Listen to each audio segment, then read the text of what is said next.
ಮಗಳಾಗಿ ಬೆಳೆದೆ. ಈಗ ನನ್ನ ಅಪ್ಪನಿಗಿರುವುದು ಒಂದೇ ಆಸೆ, ಮಗಳ ಮದುವೆ ಮಾಡಬೇಕು, ಅವಳ ಸುಖ ಸಂಸಾರವನ್ನ ಕಣ್ತುಂಬ ನೋಡಬೇಕು. ಆದರೆ ವರದಕ್ಷಿಣೆ ಎಂಬ ಭೂತ ಹಿಡಿದಿರುವ ಈ ಸಮಾಜದಲ್ಲಿ ನಮ್ಮಂತವರ ಮದುವೆ ಕನಸಿನ ಮಾತೇ ಸರಿ. ನಮ್ಮ ಅಣ್ಣನೊಬ್ಬ ಪದವೀಧರ, ಎಷ್ಟು ಅಲೆದರೂ ನೌಕರಿ ಮಾತ್ರ ದೊರಕುತ್ತಿದೆ. ಎಲ್ಲಿ ನೋಡಿದರೂ ಲಂಚ ಲಂಚ. ನಮ್ಮಂತ ಬಡವರಿಗೆ ನೌಕರಿಯೂ ಸಿಗುವಂತ. ದೇವ, ಅಣ್ಣನಿಗೆ ನೌಕರಿಯನ್ನು ದೊರಕಿಸಿ, ನನಗೆ ಕಂಕಣವಾಗಿಯೂ ಒದಗಿಸಿ, ನಮ್ಮ ಜೀವನ ಪಾವನಗೊಳಿಸುವಂತೆ ಅನುಗ್ರಹಿಸುತ್ತದೆ.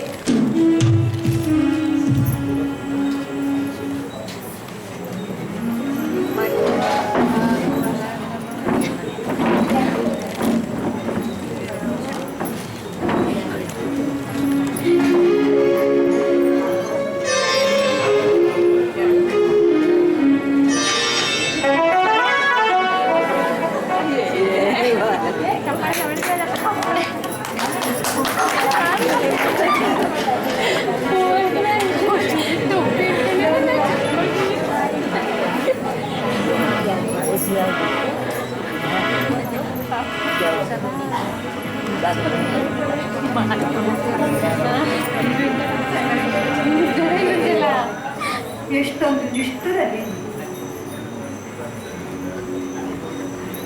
ಬಡತನ ಅಪಮಾನಗಳಿಗಿಂತ ಸಾವಿರ ಬಡವರ ಬಾಯಲ್ಲಿ ಉರಿಯಲಿದ ಮಕ್ಕಳು ಉಡಲು ನಿಸ್ಸತ್ವ ಮತ್ತು ನಿರಾಕಾರದ ಗಂಗಾನ ಕೊಂಡಾಗಲೆಲ್ಲ ನನ್ನಿಗೆ ಕಾಣಿಕೆ ಸಿಕ್ಕ ಕಬ್ಬಿರಂತ ವರಾನ್ವೇಷಣೆಗೆಂದು ಊರಿಂದೂರಿಗೆ ಅಲೆದೆರೆದು ಹಗ್ಗೆ ಅಂತಾದರೂ ಪ್ರತಿಯೊಬ್ಬರು ವರದಕ್ಷಿಣೆ ಪ್ರಶ್ನೆಯನ್ನೇ ಮಾಡಿ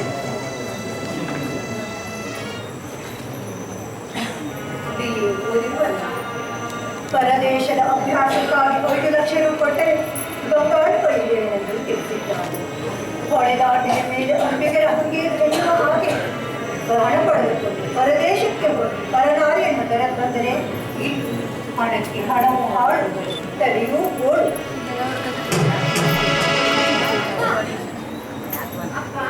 ಯಾರನ್ನ ಬಂದಿದೆ ಪತ್ರ? ಯಮನಿಲ್ಲ. ಇಂತೇಕೆ ತಾಳ್ಮೆಯ ತುಂಬಿರು ಒಡೆದಂತೆ ಮಾತನಾಡುತ್ತಿರುವಿರಿ ಅಪ್ಪ? ವಿಷಯವಾದರೂ ಏನು? ನಿನ್ನ ಸೋದರಿಗೆ ಮಾಂಗಲ್ಯ ಭಾಗ್ಯ ಎಂದಿದೆಯೋ ತಿಳಿಯಲ್ಲ. ಪರದೇಶದ ಅಭ್ಯಾಸಕ್ಕಾಗಿ 5 ಲಕ್ಷ ರು ಕೊಟ್ಟರೆ ಗಂಗಾನ ಬೈಯುತ್ತಿವೆ ಎಂದು ಅಮರಾವತಿ ಅಮರನಾಥರು ಪತ್ರ ಬರೆದಿರುತ್ತಾನೆ. 5 ಲಕ್ಷ?